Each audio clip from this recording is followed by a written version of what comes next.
আসসালামু আলাইকুম প্রিয় দর্শক, অন্য মঞ্চে আলোচনায় আপনাদের সকলকে আমন্ত্রণ জানাচ্ছি। সুপ্রিয় দর্শক শ্রোতা মণ্ডলী, আপনারা এই মুহূর্তে আমাকে যে যেখান থেকে দেখছেন এবং পরবর্তী ভিডিওটি যে যেখান থেকে দেখবেন, সকলকে জানাই আমার প্রাণঢাল অভিনন্দন এবং শুভেচ্ছা এবং কৃতজ্ঞতা প্রকাশ করি সার্বক্ষণিক আমার পাশে থাকার জন্য এবং সাবস্ক্রাইব করে চ্যানেলকে অনন্য উচ্চতায় নিয়ে যাওয়ার জন্য আপনাদের কাছে কৃতজ্ঞ।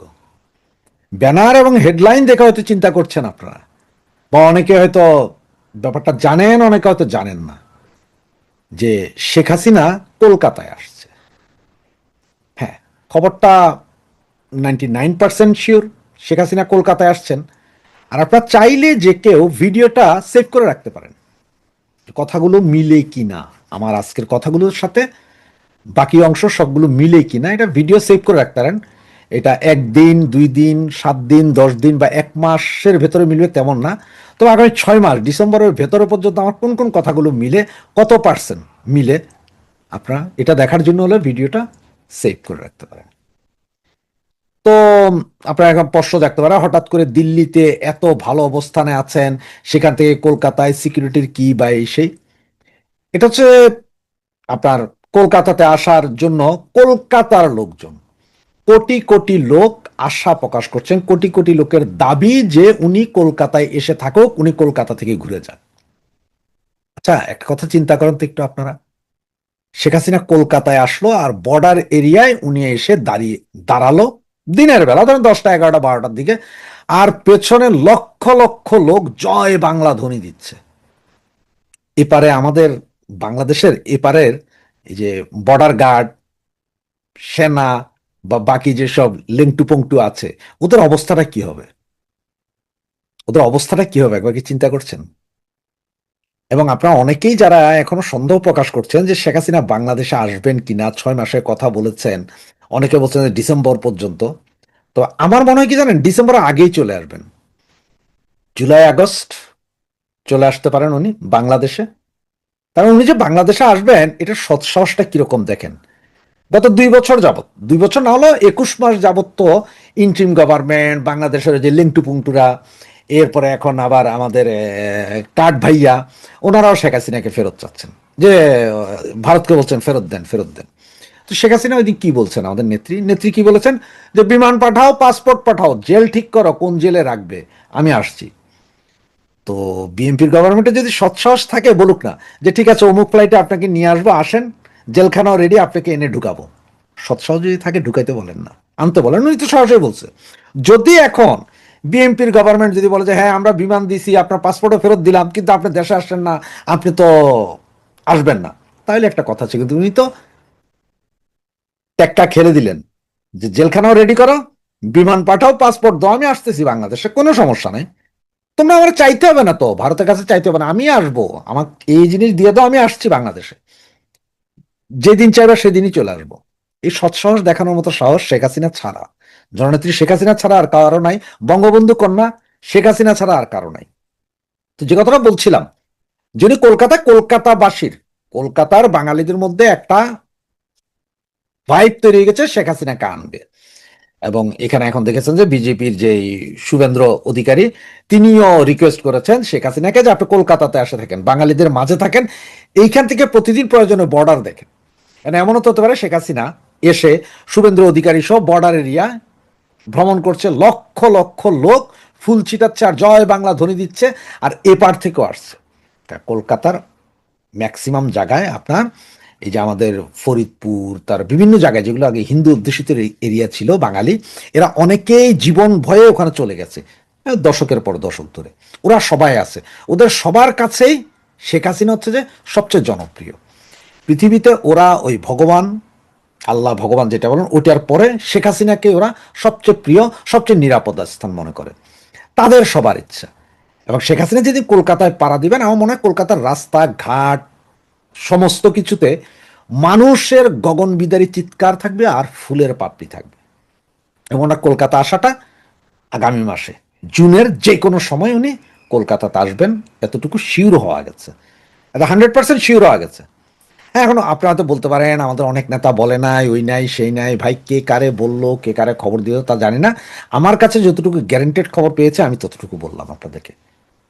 আর বাংলাদেশে ফেরার জন্য আপনারা যেটা হয়তো চিন্তা করছেন আসলে কিভাবে ফিরবে বা কেমনে ফিরবে, কেন ফিরবে বাংলাদেশে, তাতে আপনাদের যদি দু একটা কথা বলি তাহলে হয়তো আপনারা একটু ভালোভাবে বুঝবেন যে কত দ্রুত জননেত্রী শেখ হাসিনা ফিরছে। আপনাদের নিশ্চয় মনে আছে আরব স্প্রিংয়ের পর মিশরের যে ব্রাদারহুডের কথা মনে আছে, এই আমেরিকাই করাইলো আরব স্প্রিং, ব্রাদারহুড জিতলো, জিতাইসা কি করলো তারা, সেই জঙ্গি উৎপাত, এদের তো জঙ্গি, ওখানেও জঙ্গি, এই জঙ্গি উৎপাত বেশি দিন টিকলো না। ব্রাদারহুডের নেতা কোথায় গেলেন, জেলে গেলেন, ফাঁসি হয়ে গেল, সব কিছু। এরপরে সেনা শাসন আসলে, এখনো যে মুরসি আছে সেনা। ঠিক বাংলাদেশের পরিস্থিতি একটু চিন্তা করেন, আমেরিকা চুক্তি করেছে, ওই করেছে, সেই করেছে, কিন্তু এই চুক্তি করলে কি হবে? চুক্তি তো করছে, আমার সেন্ট মার্টিন নিবে, বন্ধ নিবে, অমুক নিবে, তমুক নিবে, কিন্তু আমেরিকাও ভালো করে জানে যে জনগণের সমর্থন যদি না থাকে, প্রপার যদি কারো যে কন্ট্রোল করতে হবে এরকম লোক না থাকলে তারা এগুলো নিতে পারবে না। শুধু তাদের ভুল ভেঙে গেছে। এখন ক্ষমতায় তারেক জিয়ারা বসাইছে, কারণ 5ই আগস্টের পরে যেভাবে আপনার মৌলবাদীদের উত্থান, আমেরিকা ও জানতো, এদের কাছে ছিল যে মৌলবাদী আছে, কিন্তু মৌলবাদীদের ধরার জন্য তো একটা সিস্টেম লাগে, কোনো ইয়েতে লাগে। সুতরাং মৌলবাদীদের উত্থান দেখলো সব, এখন তারেক জিয়াকে বসাইলো। এখন যেটা তারা প্ল্যানিং এ করবে সেটা হচ্ছে এই যে মৌলবাদীর উত্থান, এইটারে কিন্তু সালাদ কাটা করবে। আপনার কচু কাটা বললে তো সবাই কচু কাটা বলে, আমি বললাম যে সালাদ কাটা, মানে সালাদ যেভাবে কাটা না এই মৌলবাদী এগুলো সবগুলো কাটবে, দেখবেন লেখা রাখেন এটা, ওই যে বললাম ভিডিওটা ডাউনলোড করে রাখেন, সেটাই রেখেন। সালাদ কাটা করবে এই মৌলবাদী গোষ্ঠীটাকে, এবং এমন কাটা করবে যেটা কল্পনা করতে পারবেন, ঠিক ওই যে মিশরের সেই ব্রাদারহুডের মতো কচু কাটা করবে। তার কারণ কি জানেন? ইন্ডিয়া এখন, ইন্ডিয়া বলতেছি সরি, আমেরিকা বুঝতে পারছে যে এইখানে আমি এই চুক্তির বলে এগুলো পাই আর না পাই, কারণ শেখ হাসিনা ছাড়া অন্য কেউ এই দেশ কন্ট্রোল করতে পারবে না, বা অবস্থা এতই জটিল। আর যদি তাকে পাইতে হয় তাহলে হয় শেখ হাসিনার সমর্থন লাগবে, নাই শেখ হাসিনার সমর্থিত কোনো সেনা বাহিনী লাগবে, মানে যাদের পেছনে মিনিমাম 50% লোক ভরসা করে। বাংলাদেশের জনগণ কিছু হোক আর না, 50% লোক আওয়ামী লীগের উপরে ভরসা করে, আওয়ামী লীগও চুপচাপ। এই যে এখন হঠাৎ করে দেখতেছেন যে হামে শিশু মারা গেল প্রায় 1100-1200 মতো, এরপরে গত এক সপ্তাহ ধরে দেখতেছে যে প্রতিদিন ধর্ষণ, প্রতিদিন, আজকে এখানে তো কালকে এখানে, পরশু এখানে, একটা না যাইতে আরেকটা। আর সবচেয়ে মজার বিষয় দেখেন, গতকাল রাতে চট্টগ্রামের বাকুলিয়াতে ধর্ষণ, আজকে আবার 2টাকে ধর্ষণ, 2 শিশুকন্যাকে ধর্ষণ। এই সমস্ত অবস্থা নিয়ে জনরোষ, তিনজন মন্ত্রী, গতকালের প্রধানমন্ত্রী সহ বাকি 2জন মন্ত্রী, টোটাল 3জন মন্ত্রী গেল রামিসার বাড়িতে, সেখানে ওনারা ঘেরা হয়ে পড়ে গেল, সেখানে তাদেরকে ভুয়া ভুয়া গদিচার পাবলিক ইয়ে করতেছে।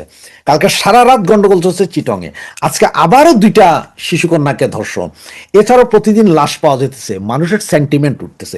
একদম সেম এই ঘটনাগুলো কিন্তু যদি একটু গুগল করেন দেখবেন যে মিশরেও ঘটেছিল।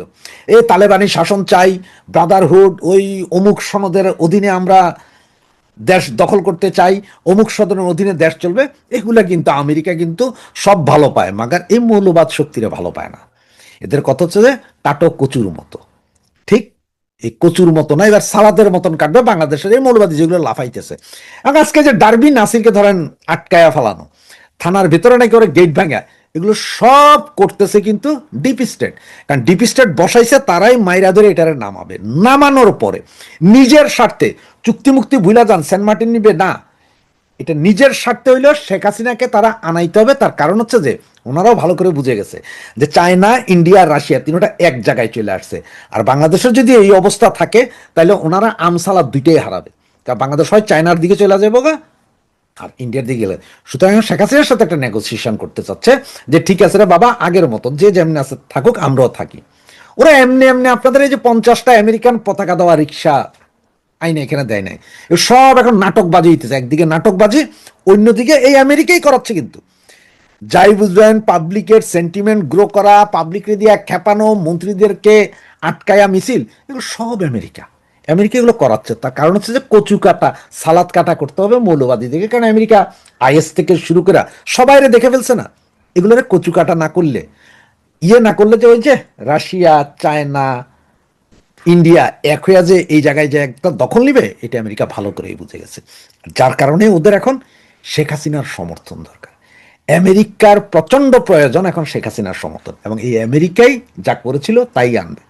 ঠিক হয়েছে বললাম, আরব স্প্রিং এর সময় সেখানকার গভর্নমেন্ট ফেলে মুরসিরে আনছিল, মুরসিরে 1 বছরের মাথায় উল্টা লটকায়া জেলখানায় ঝুলাই দিয়া তার গ্রুপ শেষ করে দিছে। সেম অবস্থা বাংলাদেশও করছে। কারণ আমেরিকা জানতো যে বাংলাদেশও মৌলবাদী আছে, কিন্তু শেখ হাসিনার আমলে এমন ছিল এরা বাইরে দিতে পারতাম, কিন্তু ভিতরে ভিতরে খোকলা করতেছিল। এইটা একটা আমেরিকার ভয় ছিল, যার কারণে তো শেখ হাসিনাকে সরাইলো, মৌলবাদীদের পুরোটার দুনিয়ারে দেখাইলো। এখন হচ্ছে কচু কাটার করার সময়। তবে বাংলাদেশে যদি ওনারা বাংলাদেশের উপর ভর করে যদি চায়না, ইন্ডিয়া বা রাশিয়া এদের দিকে চোখ দিতে হয়, তাহলে ওনাদের কাছে শেখ হাসিনা ছাড়া দ্বিতীয় কোনো অপশন নাই। কারণ শেখ হাসিনার মতো এত জনপ্রিয়, এত বিশ্বস্ত জনগণের আর কেউ নেই। সুতরাং এই জন্যই বলছি শেখ হাসিনা খুব দ্রুতই ফিরবে, আগস্ট সেপ্টেম্বর ফিরে যেতে পারে। ওই যে কলকাতাতে একবার একটু চিন্তা করেন তো, যে যেদিন কলকাতায় গেল এরপরে কলকাতা থেকে বলবে যে পরশুদিন বর্ডার এরিয়া ভিজিট করবো অমুক অমুক গ্রাম, যেগুলো একদম বাংলাদেশের লাগোয়া, মানে 1 হাত 1.5 হাত জায়গার মধ্যে লাগোয়া। ওইসব জায়গায় যখন শেখ হাসিনা যাবে, কত লক্ষ লোক ওই পারে থাকবে, কত লক্ষ লোক এই পারে থাকবে। এই জয় বাংলা, জয় বঙ্গবন্ধুর ধ্বনি শুনে বাংলাদেশের কত হাজার লোকের আপনার কোভিড, 110 ডিগ্রি জ্বর হয়ে যাবে, সেটা একটু চিন্তা করেন এবং ভাবতে থাকেন যে এই মুহূর্তে বাংলাদেশে যা হচ্ছে সেগুলো কি হচ্ছে, কেন হচ্ছে, কিভাবে হচ্ছে। জয় বাংলা, জয় বঙ্গবন্ধু।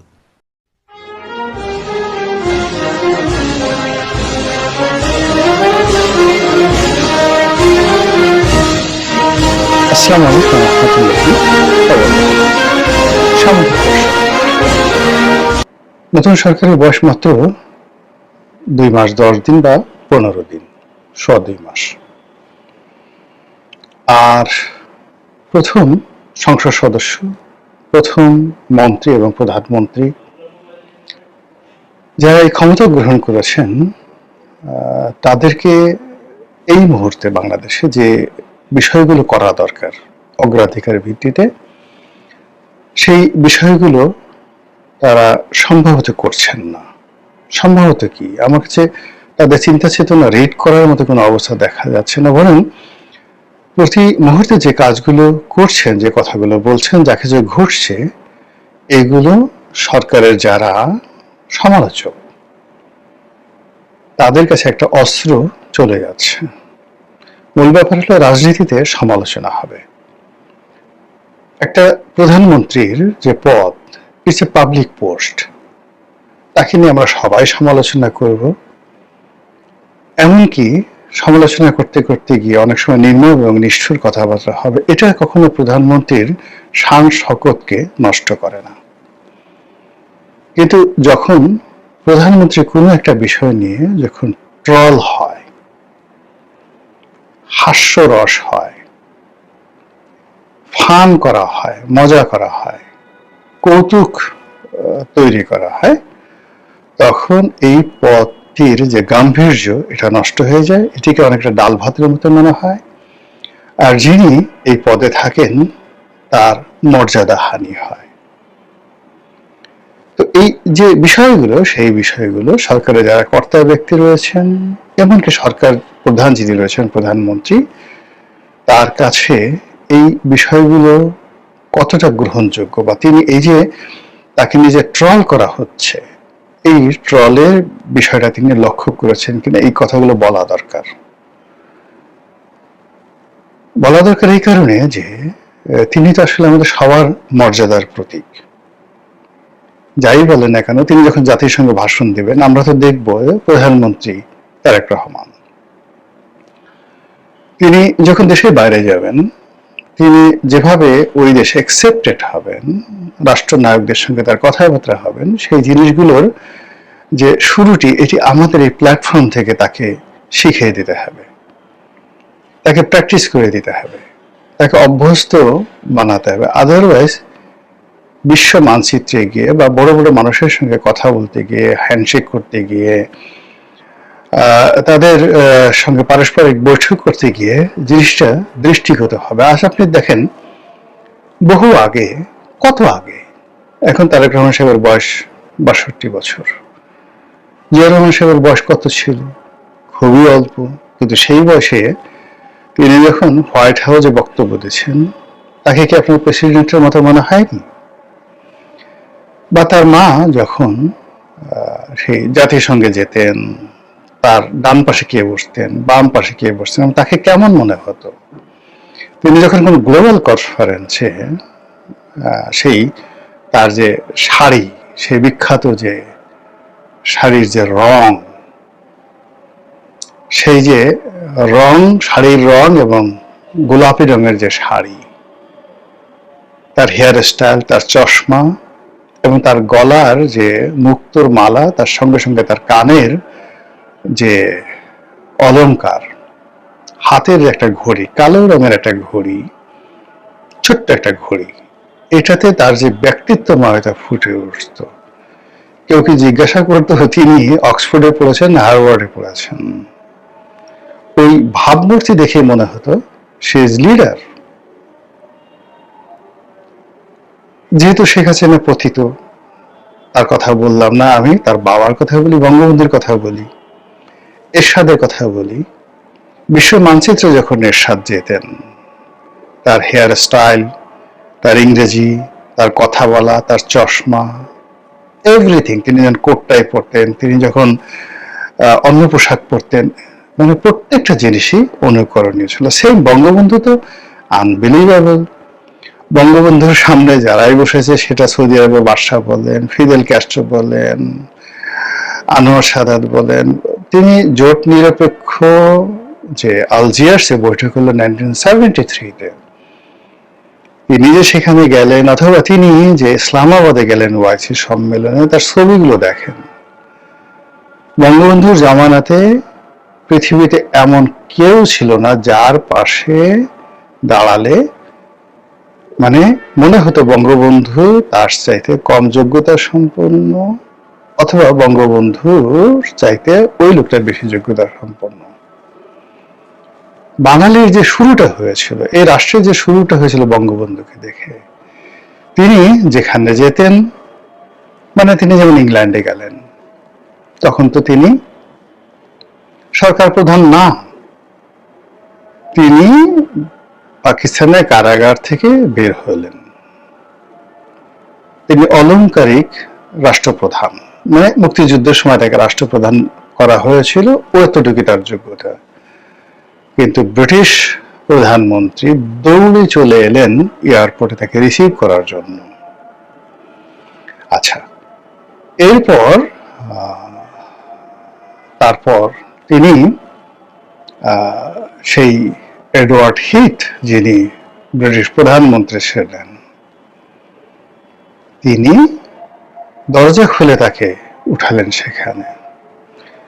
রয়্যাল, যাকে বলা হয় ব্রিটিশ রয়্যাল আর্মির মিলিটারির যে জেট, সেই জেট প্লেনে করে তিনি দিল্লিতে এলেন।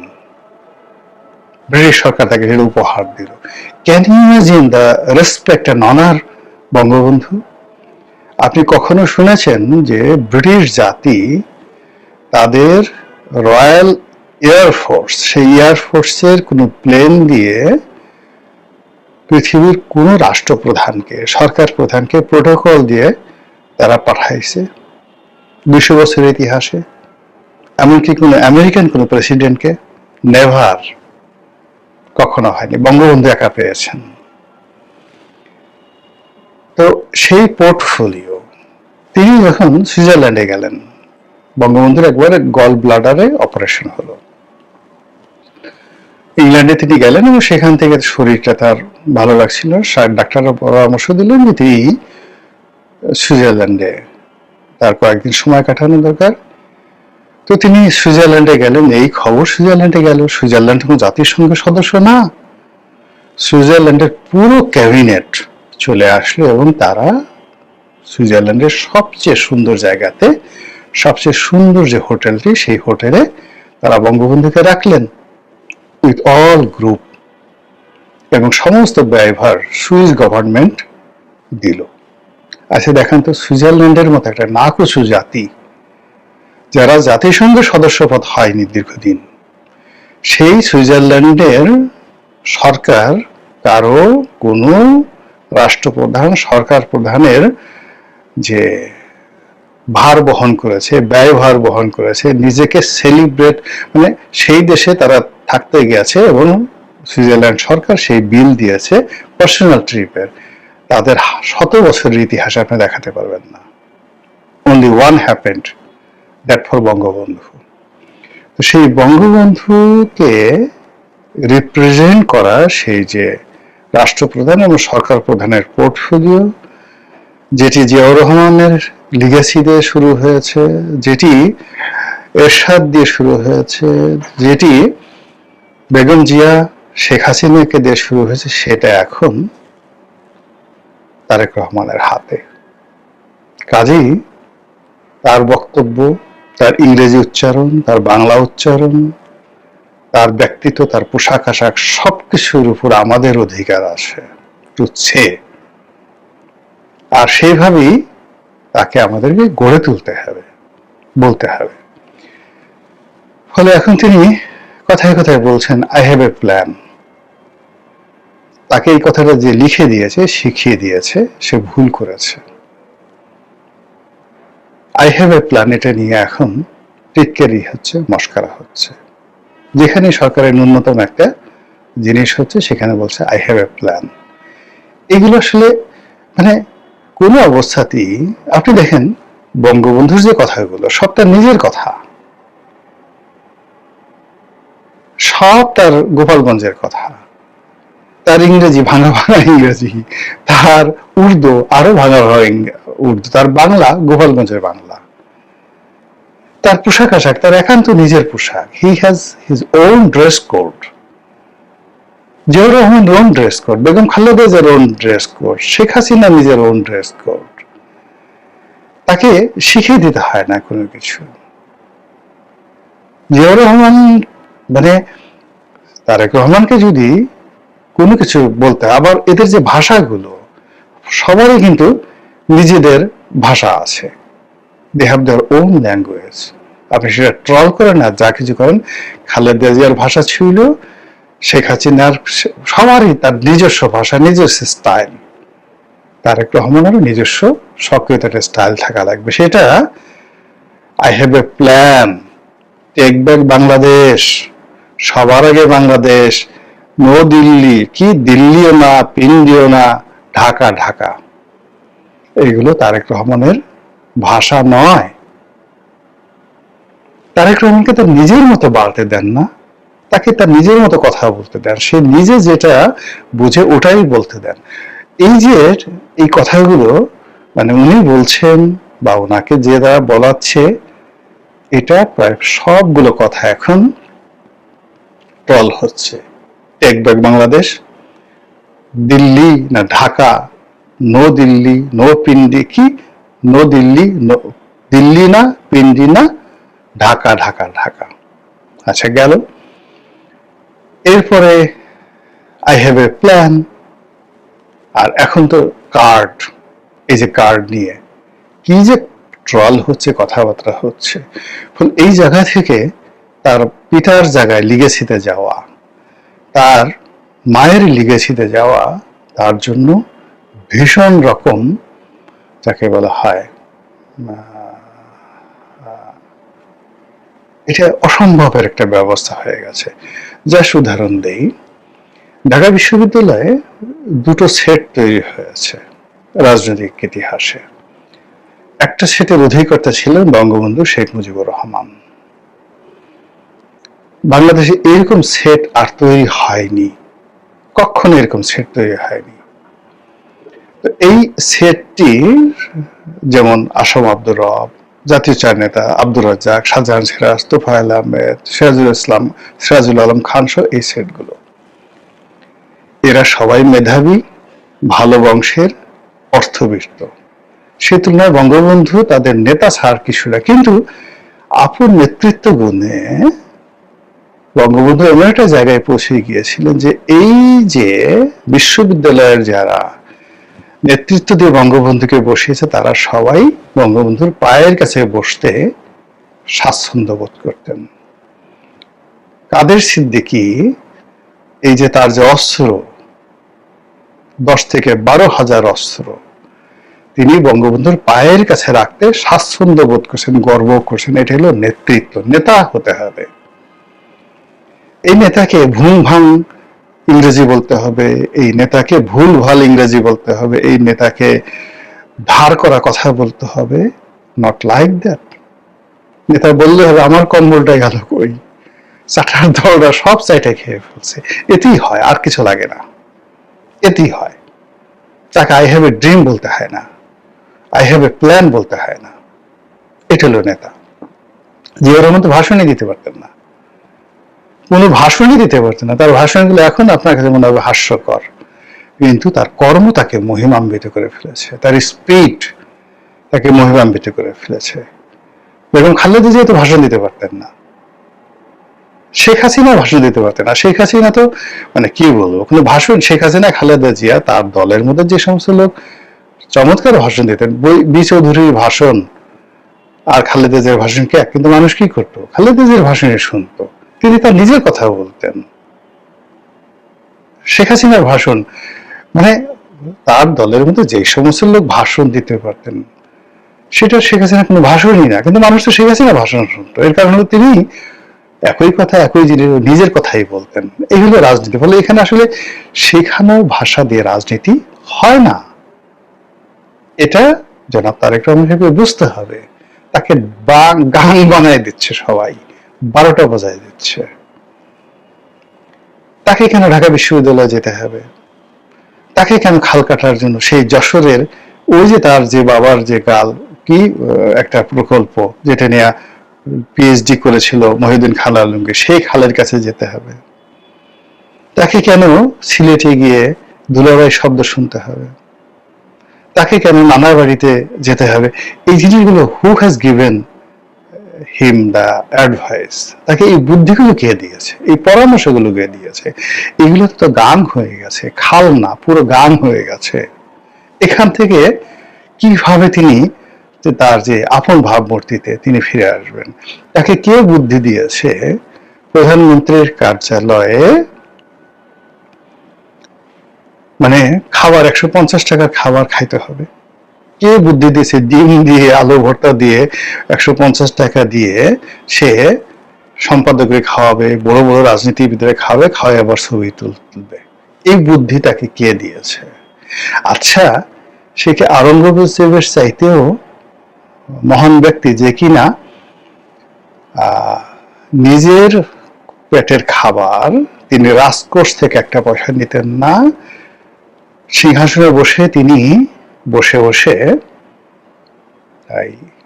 রাজ্য চালাতেন। পৃথিবীর সবচেয়ে বড় ট্রেজারি ছিল তার। সারা পৃথিবীর 33% জিডিপি ছিল যে সিংহাসনের, সেই সিংহাসনের 53 বছরের সম্রাট আওরঙ্গজেব। আচ্ছা, এবং এই সিংহাসনের মানে 33% জিডিপির তার ট্রেজারি, পৃথিবীর সবচেয়ে বড় মিলিটারি, 15 লক্ষ ছিল তার সোলজার ওই আমলে, 15 লাখ। এখনো ভারতে 15 লক্ষ সোলজার নেই। তিনি যে সিংহাসনে বসতেন, ময়ূর সিংহাসন, মানব জাতির ইতিহাসে এত দামি সিংহাসন অতীতে তৈরি হয় নাই, ভবিষ্যতে তৈরি হয় নাই। তিনি যে প্রাসাদে বাস করতেন, দা রেড ফোর্ট অফ দিল্লি, এত বড় লাক্সারি প্রাসাদ পৃথিবীর আর কোথাও তৈরি হয়নি। তারেক রহমান সাহেবের উচিত এইগুলো দেখে আসা। এখানে বসে তিনি যে ময়ূর সিংহাসনে বসতেন, সেখানে বসে বসে তিনি রাজকর্ম পরিচালনা করতেন, শুনতেন, এবং ঘন্টার পর ঘন্টা বসে বসে তিনি টুপি সেলাই করতেন। তার এক্সপার্টিস এমন হয়ে গেছিল যে তিনি ওই জাস্ট টুপি বনন করতে পারতেন, কোরআন শরীফ নকল করতেন, এইগুলো নিলামে বিক্রি করতেন, রাজার জিনিসগুলো নিলামে বিক্রি করতেন, এবং সেটা দিয়ে তিনি তার নিজের ঘর সংসার চালাতেন। আমি নিজে দেখে আসছি, সে যে রুমে থাকতো এবং সে যে মসজিদে পড়তো, ছোট্ট একটা মতি মসজিদ তার বাসার পাশে ছিল, অবসর সময় তিনি এই কাজগুলো করতেন। তার ঘরের কোনো প্রাইভেট চাকর বাকর ছিল না, নিজে রান্না করতেন, তার স্ত্রীকে সাহায্য করতেন, এবং নিজের ঘর নিজে মুছতেন। তারেক রহমান সেই কাজ করেন। তো তিনি এই যে এত বড় ব্যক্তিগত জীবনে এত পণ্ডিত ব্যক্তি, এত কিছু করার পরেও রাষ্ট্রের প্রয়োজনে তিনি সেই তার বাবার রাজমুকুট পরতেন, বাবার সিংহাসন, সেই ময়ূর সিংহাসনে তিনি বসতেন। এটাই রাজনীতি।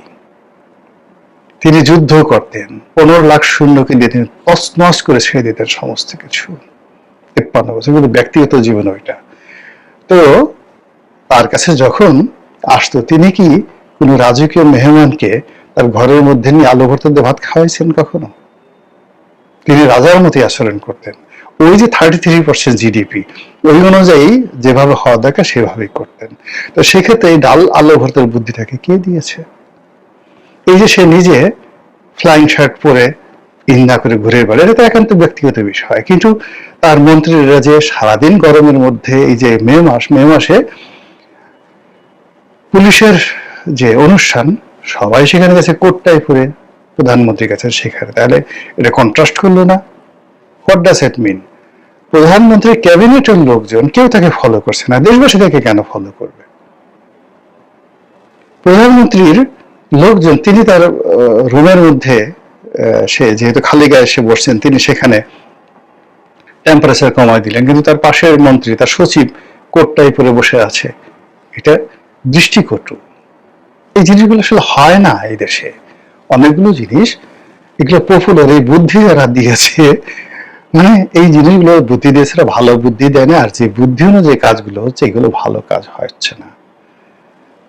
ইতিহাস এইভাবে হয় না কখনো।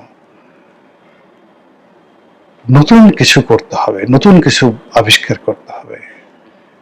অথবা নতুন যদি কিছু আবিষ্কার করা না যায়, পুরনো যেভাবে যারা সফল হয়েছেন, এই বাংলাতে বহু মানুষ সফল হয়েছেন, তাদেরকে অনুসরণ করতে হবে। মহান আল্লাহ আমাদের সবাইকে হেদায়েত দান করুন এবং হেফাজত করুন। আসসালামু আলাইকুম ওয়া রাহমাতুল্লাহি ওয়া বারাকাতুহু।